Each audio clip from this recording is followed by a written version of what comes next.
क्या आपने कभी ऐसे योद्धा के बारे में सुना है जो पूरे महाभारत युद्ध को सिर्फ 1 मिनट में समाप्त कर सकता था? ये कहानी है बर्बरीक वश की, जिन्हें आज खाटू श्याम जी के रूप में पूजा जाता है। पांडव पुत्र भीम के पोते और घटोत्कच तथा मोरवी के पुत्र थे। उन्होंने अपनी माता और गुरुओं से युद्ध विद्या का गहन प्रशिक्षण प्राप्त किया था, जिससे वे एक निपुण योद्धा बन गए। बर्बरीक ने भगवान शिव की कठोर तपस्या की।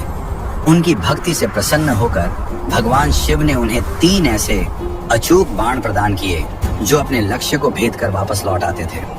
इन बाणों की विशेषता यह थी कि पहला बाण उन सभी चीजों को चिह्नित कर सकता था जिन्हें नष्ट करना था, दूसरा उन सभी को जिन्हें बचाना था, और तीसरा बाण फिर पहले द्वारा चिह्नित सभी चीजों को नष्ट कर देता था। इन बाणों के कारण उन्हें 3 बाणधारी भी कहा जाता था।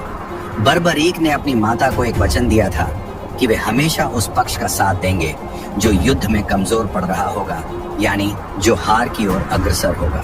जब महाभारत का युद्ध आरंभ होने वाला था, बर्बरीक भी इसमें भाग लेने के लिए निकल पड़े। भगवान कृष्ण, जो बर्बरीक की अद्भुत शक्तियों और उनकी प्रतिज्ञा को जानते थे, उन्होंने एक ब्राह्मण का वेश धारण कर बर्बरीक से मुलाकात की। कृष्ण ने उनसे पूछा कि वे युद्ध में किसकी ओर से लड़ेंगे। बर्बरीक ने अपनी प्रतिज्ञा के बारे में बताया। कृष्ण ने बर्बरीक की शक्ति का परीक्षण करने के लिए उनसे एक पेड़ के सभी पत्तों को एक ही बाण से भेदने को कहा। बर्बरीक ने चुनौती स्वीकार की। जब बर्बरीक ने अपना बाण चलाया तो कृष्ण ने चुपचाप एक पत्ता अपने पैर के नीचे छिपा लिया। बर्बरीक के बाणों ने सभी पत्तों को चिह्नित किया और कृष्ण के पैर के नीचे छिपे पत्ते को भेदने के लिए उनके पैर के पास आ गए। कृष्ण को अपना पैर हटाना पड़ा और वह पत्ता भी भेद दिया गया।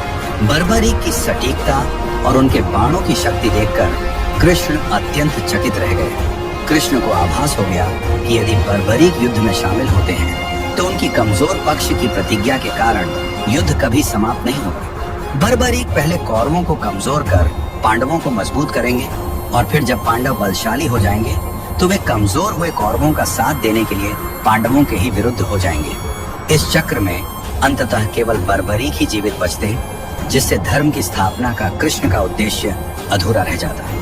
तब कृष्ण ने बर्बरीक से युद्ध भूमि की शुद्धि के लिए सबसे महान क्षत्रिय के सिर का दान मांगा। बर्बरीक समझ गए कि यह कोई साधारण ब्राह्मण नहीं, बल्कि स्वयं भगवान कृष्ण है। अपनी प्रतिज्ञा का पालन करते हुए बर्बरीक ने बिना किसी संकोच के अपना सिर दान करने की सहमति दे दी।